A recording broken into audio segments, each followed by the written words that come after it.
And good morning, designers. The scene feels a little weird, but we're gonna go with it. How are you? So a few days ago, I put on Instagram and YouTube community tab that I'm going to be answering some interior design burning questions from you guys.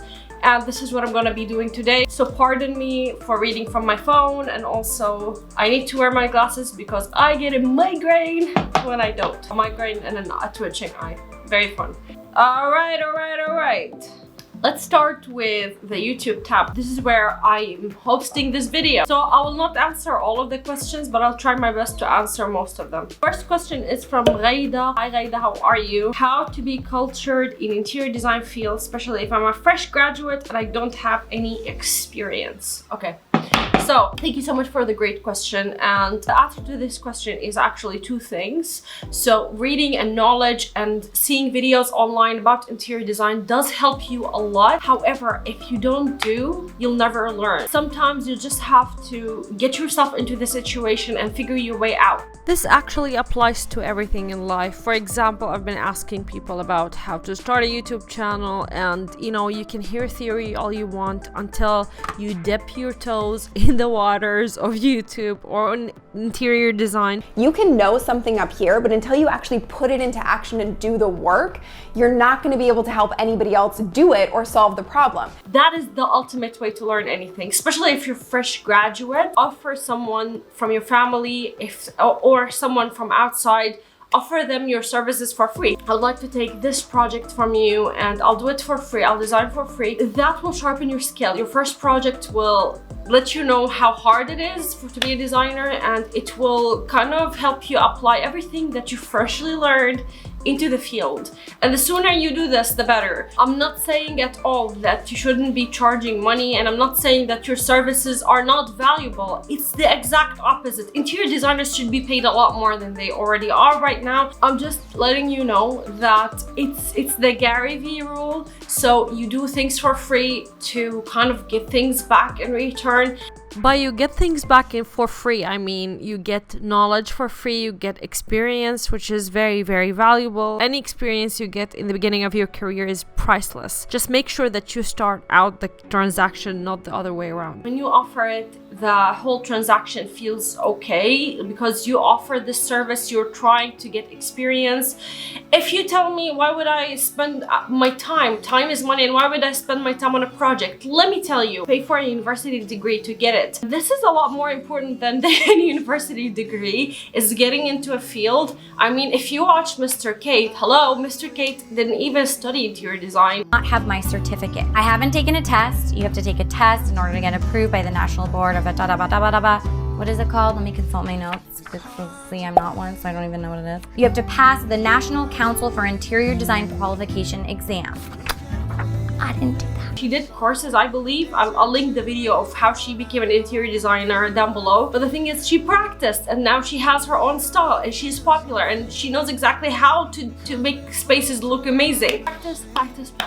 How can I test my knowledge and skills in interior design? The exact same thing. Also, that doesn't mean that you stop learning. That doesn't mean that you stop researching. It's very important to research and keep up to date. Interior design is a job with shifting trends and things that change all the time and new styles that are born every day. So the thing is, the more you read, the better you get, but also you need to apply what you learn. The next question is, let me butcher some of your names. I'm really sorry, but I have no other choice. Shidra, I don't know how to pronounce your name, but I'm pretty sure you're dope. What books should I pick up to improve my design skills? So I have a whole video linked here on the screen somewhere. Basic books for interior design, and then you can pick out the book that you need the most, but it depends on the skills that you want to sharpen. In the beginning, you kind of enter through every field of interior design and then you decide where you want to go. Some people go towards residential design or commercial design or staging or writing, or there's a lot of fields that you can go as an interior designer. Even event design is one of the options.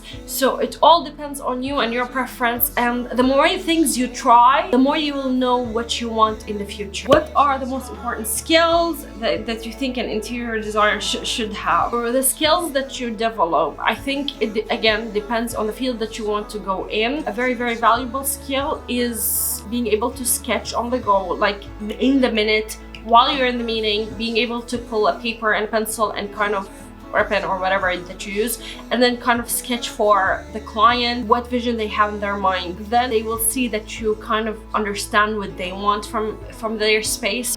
Think about sketching as a way to communicate with your client. It's just a similar language where you can actually translate what they see in their head onto a paper, or what you see in your head for that matter. I think you should learn the 3D program. If you really want my opinion, SketchUp is very easy. I'm gonna make a tutorial. I know I promised before, but I'm gonna make a tutorial about it very soon. For the virtue, or for the thing that I think that a designer should have the most, is patience and a good communication skill with people. The next question is from Sukaina. Sukaina, thank you so much for always supporting me. I really appreciate it. She's saying, how do we market ourselves professionally, and how do we convince our clients or through social media? I see that those skills are not being taught in university, and also project management and also pricing. Suddenly we fall into the real world and we don't know what we're doing, although it really requires those skills. So Kaina, I totally get where you're going with this. I really understand your struggle.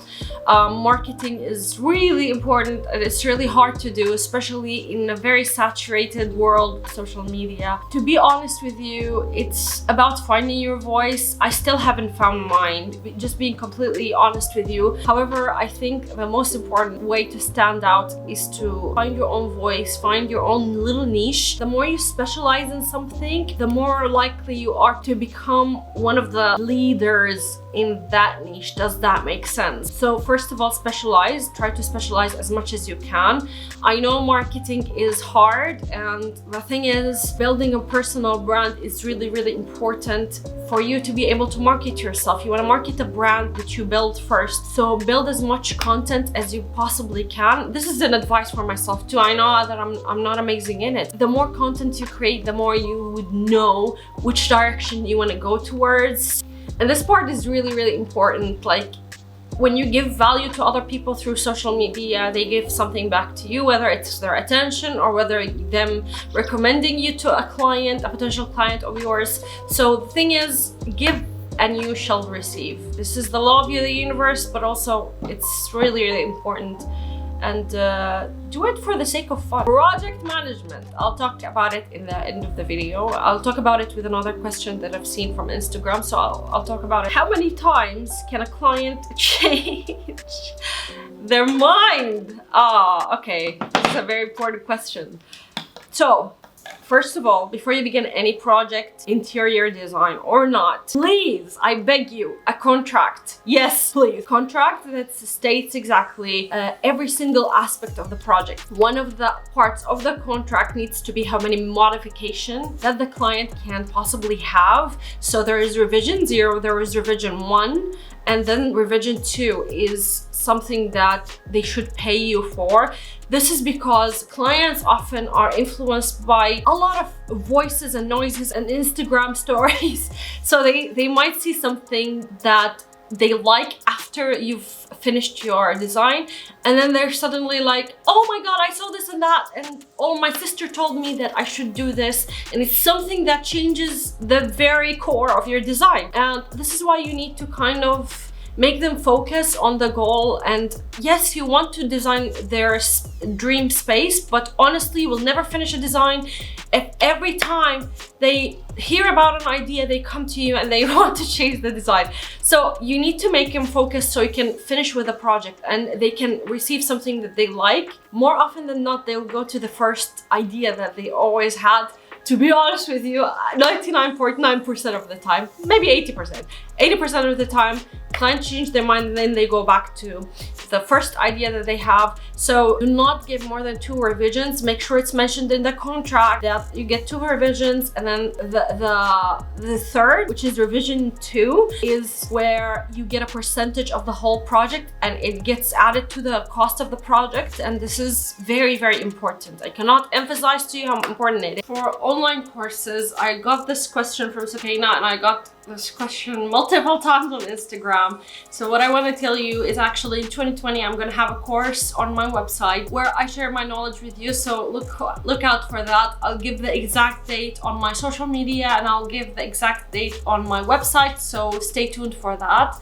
And yeah, I'm really excited. Another question that I'd like to address is that I get this question a lot over all of my social media platforms. The question is that you want me to talk about interior design styles. So what's coming at mid of January to 1st of February booklet that I will release online for you about interior design styles, and I'll also make a video about each and every style, so you don't have to buy that booklet, but also it's nice to have. So yeah, it's coming up very, very soon, inshallah. So subscribe to my YouTube channel and also subscribe to my website if you want more details. Thank you very much. Sorry for the shameless plug. It's also a question that you guys gave me and I wanted to give you an answer because it's coming up and I have a lot of things planned for 2020. Inshallah. Stefania, hi, how are you? Thank you so much for always commenting on my videos. I'm so grateful. And hi dear Asil, every year during this period I find myself to recognize my files, my notes, emails. Indeed, during project there are so many changes, sometimes it's hard to keep up. I wonder, how do you keep in track of them? How do you keep track of projects and how do you archive a project? If you have a particular way to do it that works for you, I'd love to hear it because I still get lost in organizing my archive. Steph, thank you so much again for your question. It's a really great question and I'm going to show you right now on my computer how I organize my files, and this is how I archive projects, and this is how I keep up in check with everything. And I start with my book, which is a very huge hard disk that I have on my desktop at all time, and I have clients and work file where I write the name of the client down, and then what I do is I categorize everything according to the main category. So for example, the legals is the first folder, the second one is the mood board and inspiration. Any pictures that the client sends usually goes into this folder. I put all of the AutoCAD files, measurements, I scan all the measurements if I have to, and I put them in this folder. And then I have the SketchUp and rendering and Lumion and rendering, so anything that SketchUp you can find it in this folder, and the next folder is for the renders, material and specification, usually in Excel. If I want to go shopping, it's easy. And if you want to organize the project itself, I really recommend Trello. I made a demo board right now, and you can see you can name the client's name and you can add the client to it, you can invite them to it, and also you can make a whole card. So when you make a list, you can do the project phase and then you can add the multiple phases. For example, for the mood board, you need to finish it on the 15th of December, and it's so easy to edit it. So you can edit it like this and go and change the due date and the label, description, add a checklist, literally everything. You can even add an attachment. And as you progress through your project, you can just... This also syncs to your iPhone, it syncs to your devices, any electronic devices that you have. They all have Trello. It's a website, so... How do you attract clients and start off as a freelancer? So Dana, thank you so much for the question. It's a great question. I have a whole video about this, so I'll link it here. And it's about how to get clients in interior design, especially if you're starting. What's the difference between interior designer, interior architect, and a decorator? You cannot use the word interior architect unless you are licensed as an interior architect. And architects, they're more aware about building regulations and they're more aware about constructional stuff. Interior designers do interior construction too, and they are aware of certain details on how things are made and how things are fitted, and they do deal with details. However, interior architects, they are also more aware of the building regulations, and some interior designers have it, but you cannot call yourself an interior architect unless you did take like few building classes and a few construction classes that are extra. So interior designers, they are very concerned with functionality and how things are going to be fitted, so how things are going to be applied to the space, and they kind of know how to choose materials and finishes according to the project need. They know how to space plan. While interior decorators, they are responsible for the aesthetics, so the soft furnishings, things like if you want to get some furniture and some soft furnishings like a rug and curtains and things like that. So they kind of have the taste to choose aesthetics. Of course, both interior designer and interior architect require you to have the knowledge of the aesthetics too, but interior decorators, they are mainly specialized in the aesthetic part, and it's really good. I think it's really good too. How can a junior designer know materials for real use? Okay, materials. To be honest with you, knowledge for materials and suppliers and contractors, this comes from a job.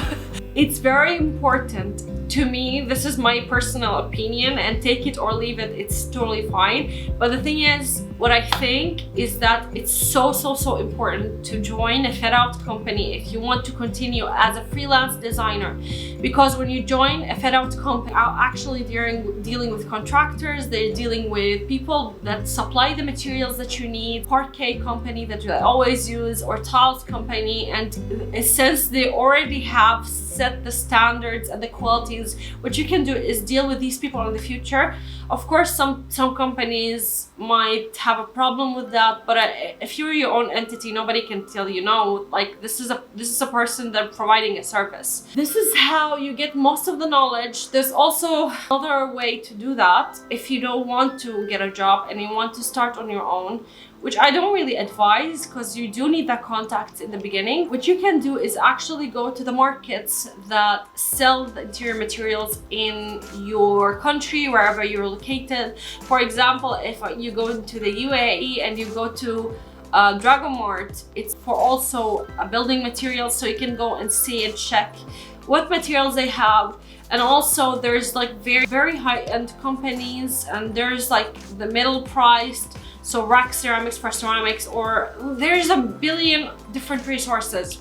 So the thing is, if you don't get off the couch and go outside and take a nice spin around the market, you'll never be able to obtain the material specifications, things like that. Not all companies have in online profiles, but some do, and you can also research online. So these are the 3 different ways you can obtain materials, interior materials knowledge. Time management. How can I be more productive? So I need to kind of set up straight for this.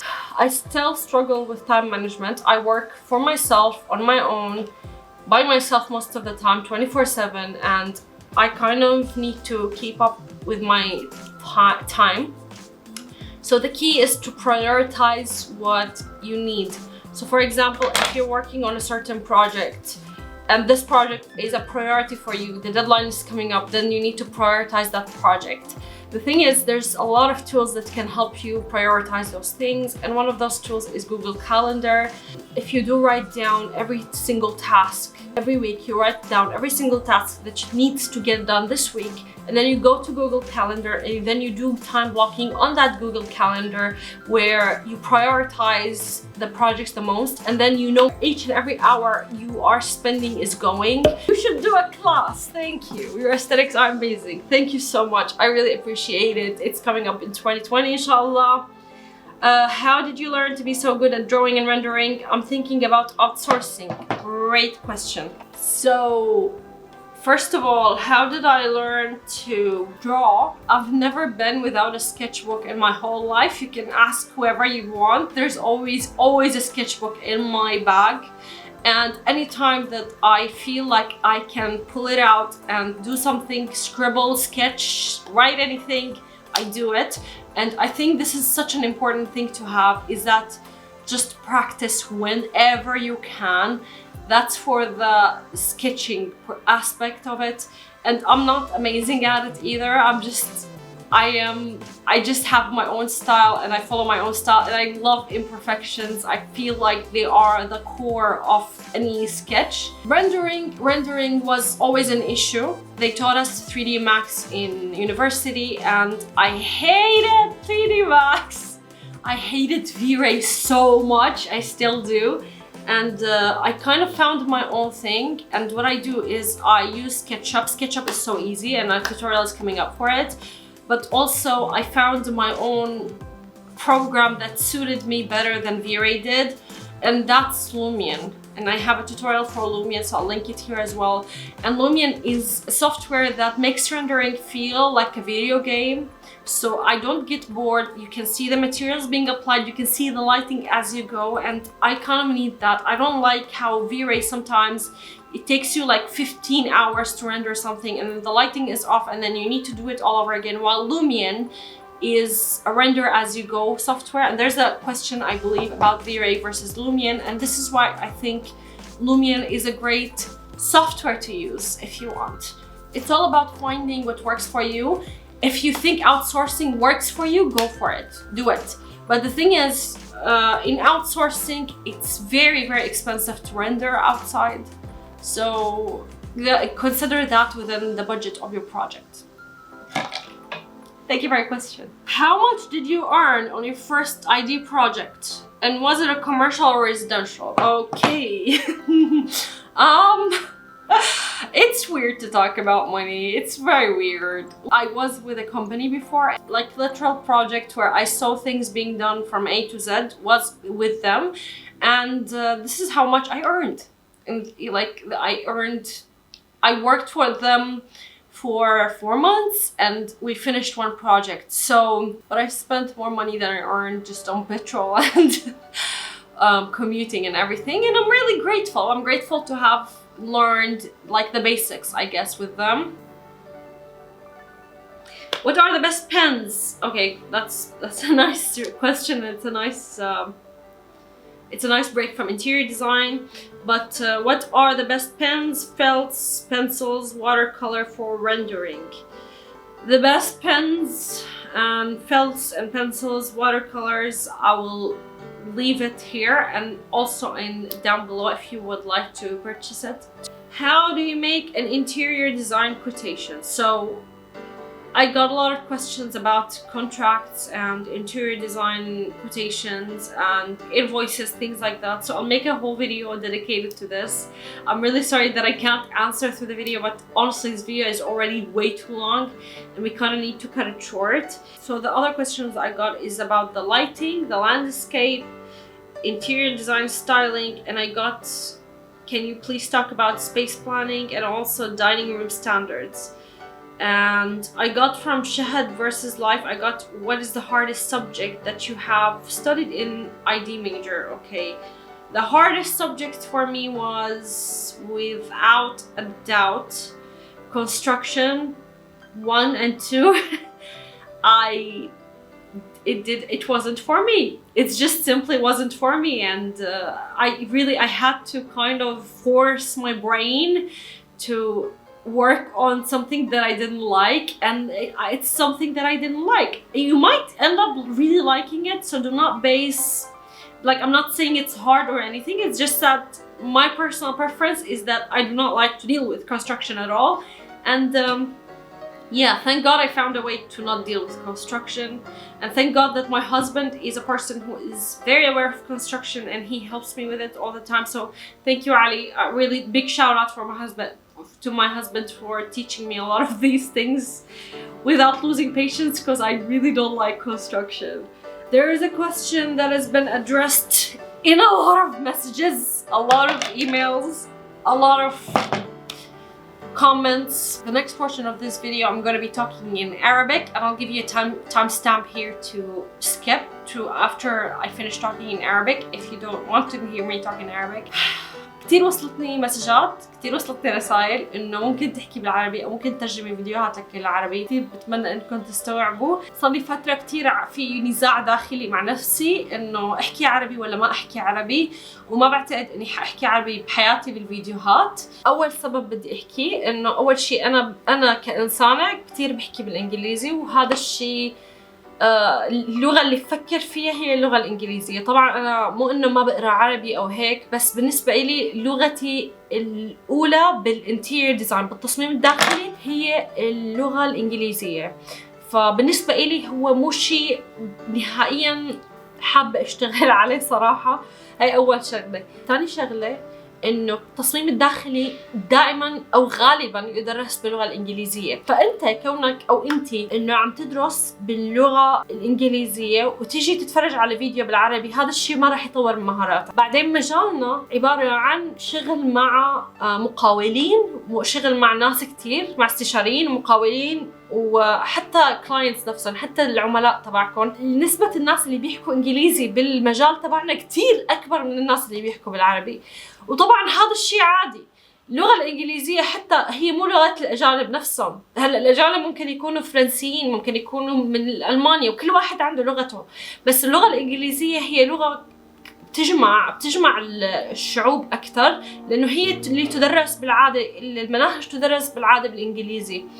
فبالنسبة إلي لحتى توصل المعلومة لناس أكثر، لكمية ناس أكثر، وأنا لراحتي الشخصية كمان رح ضلني أحكي بالإنجليزي. بس إن شاء الله مستقبلا رح يكون عندي ترجمة بالعربي تحت بإذن الله، مو بالوقت القريب، لأنه هذا الموضوع بيحتاج ميزانية لحاله. طبعا إذا بدي أعين حدا حكون لازم أدفع لهم لحتى يترجموا فيديوهاتي. رح أحاول أقصى بجهدي إني أترجم لكم فيديوهات بترجمة اليوتيوب. هلا فيكم تساووا هالحركة، رح فرجيكم على الشاشة كيف تسووها، بس لا بقى تظلموا مني إني أحكي بالعربي. أنا كتير آسفة، أنا كتير بحبكم. Thank you guys so much for watching. There's a lot more questions and I didn't think you'd send this many questions, but there's a lot more questions and I'll try to answer as much as I can.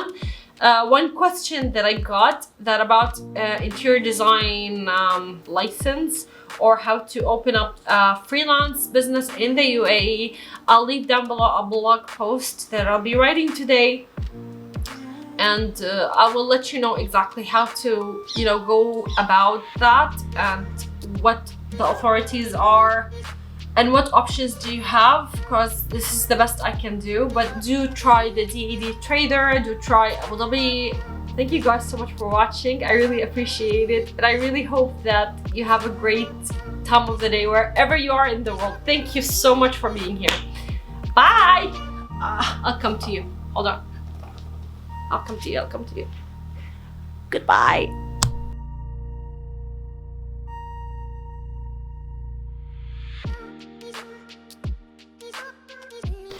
I've been speaking for 2 hours. I'm sick of me at this point.